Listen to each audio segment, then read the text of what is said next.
L'association des footballeurs ivoiriens, l'AFI, a fait l'objet d'un débat sur le plateau de la 3 à l'émission L'heure des tchatcheurs. Les amis, on regarde cette vidéo attentivement jusqu'à la fin, on la partage, on la like et on donne notre point de vue en commentaire. Ivoirien a-t-elle échoué dans son rôle d'aider ses adhérents? Vous parlez en l'instant de salaire impayé, mais déjà, quelle est votre réponse là-dessus sur la question? Bien sûr que c'est oui. D'accord. Je vous laisse développer maintenant. Avant même l'entente de mon développement, je voulais préciser que en ce moment en Côte d'Ivoire, on a deux associations qui travaillent pour les joueurs. Donc par exemple, celle née le 10 octobre 2022 est dirigée par Mazoro. Ce n'est pas parce qu'elle n'est pas reconnue par l'actuelle Fédération ivoirienne de football qu'elle n'existe pas. L'Union des footballeurs de Côte d'Ivoire. Enfin, l'Union des footballeurs de Côte d'Ivoire. C'est pas parce qu'elle n'existe pas. Ce n'est pas parce qu'elle n'est pas reconnue qu'elle n'existe pas. Vous comprenez un peu? Maintenant, pour revenir à la question du jour, je dis oui parce que quand on connaît la naissance de l'AFI, on connaît les membres fondateurs, et l'AFI, dans ses objectifs, parle de solidarité, aussi bien de ses membres que par rapport à ce qu'il doit faire.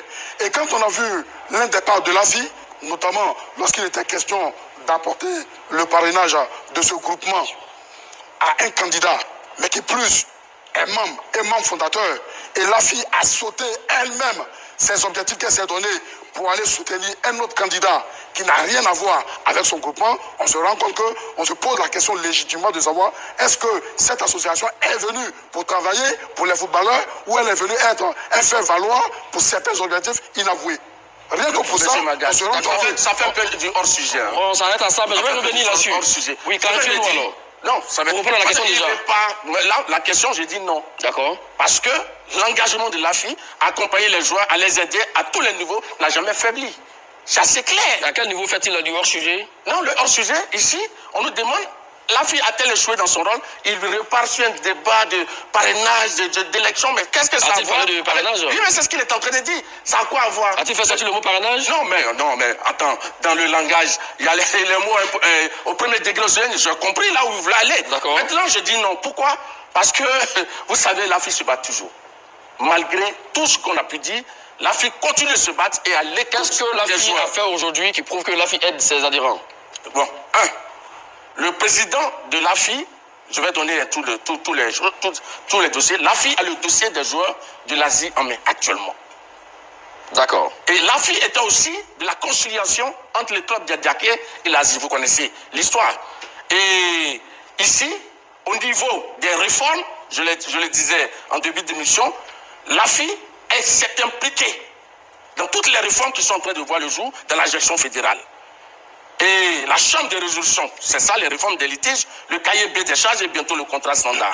Et puis, l'AFI, pour la saison 2024-2025, est placée sous le signe de la formation des adhérents, en partenariat avec l'agence emploi jeune. L'AFI proposait des formations marketing digital, personnel branding, analyse vidéo. Et tout ça pour préparer la reconversion des joueurs, pour préparer leur après-carrière. Est-ce que vous comprenez? Et donc les modules, les premiers ont commencé en novembre-décembre et les deuxièmes vont commencer bientôt. Je m'arrête là pour l'instant. Voici ces premiers arguments, mon cher Mathieu Blé, qui prouvent que l'AFI aide ses adhérents pour le moment. Et vous dites le contraire. Ou c'est passé pour vous? Non, je crois qu'il a raison de s'arrêter là parce que lui-même il a lu. Mais au final, on se rend compte qu'il n'y a rien de concret. Je reviens là où lui il saute sur le parrainage. Je m'attarde sur un leitmotiv de l'AFI, qui est la solidarité des membres. Parce que ça demeure dans les textes de l'AFI. Et c'est faisant allusion à la solidarité des membres que j'ai parlé du non-respect. Vous comprenez? Donc, si un membre... ce que Marcel voulait dire là-dessus. Donc, pour vous, ce n'est pas pour moi. C'est selon les tests. Dès l'instant qu'un des membres de l'AFI candidat pour une élection, mais ça va de soi. Que ce groupe ce matin, on n'est pas en train de parler. On n'est pas en train de parler du parrainage de l'élection. C'est-à-dire nous maintenant. Vous me posez la question de savoir est-ce que l'AFI a échoué? Je dis oui, elle a échoué. Et une des preuves de cet échec, c'est ce que je souligne. Deuxièmement, quand aujourd'hui il y a une deuxième association dans ce milieu, c'est la preuve qu'il y a beaucoup qui ne sont pas d'accord avec le fonctionnement de l'AFI. Vous comprenez? Que faites-vous de ce qu'on appelle la liberté syndicale? Mais la liberté syndicale n'est pas dans la joie. La liberté, la division, on va dire, ne vient pas parce qu'on est content. Elle vient quand on est mécontent d'un fonctionnement.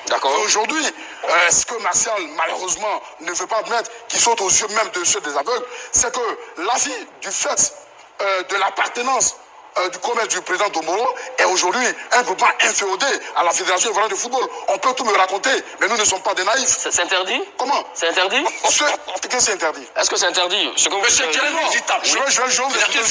vous expliquer une chose. Une association, c'est un groupement, il peut avoir des collaborations. Mais à partir du moment, le président, il est un collaborateur, pour ne pas dire un subalterne de l'actuel président de la Fédération ivoirienne de football, il est évident que les intérêts, la défense des intérêts qu'il devait porter ne peut plus être portée d'une manière beaucoup plus correcte. On peut tout me raconter. Est-ce que le fait que Cyril Domoro fasse partie du comité exécutif l'empêche de travailler pour ces joueurs? On va y revenir sur la question.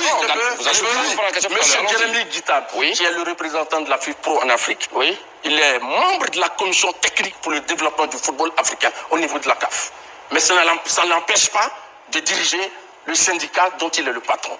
Donc ça veut dire quoi? Au contraire, je pense que la position de M. Cyril Domoro au sein du comité exécutif lui permet de poser les problèmes et en tant que président de la commission du statut des joueurs. Sans faux fuyant, clair et net. Mais ça c'est clair. Non mais il n'y a pas d'intérêt. Hein. D'accord. Un problème d'intérêt.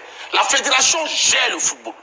Donc M. Cyril Domoro est nouveau. C'est les clubs qui emploient les joueurs. Donc le rôle du syndicat dirigé par l'AFI, c'est quand les joueurs ont des problèmes avec leur employeur. Voilà.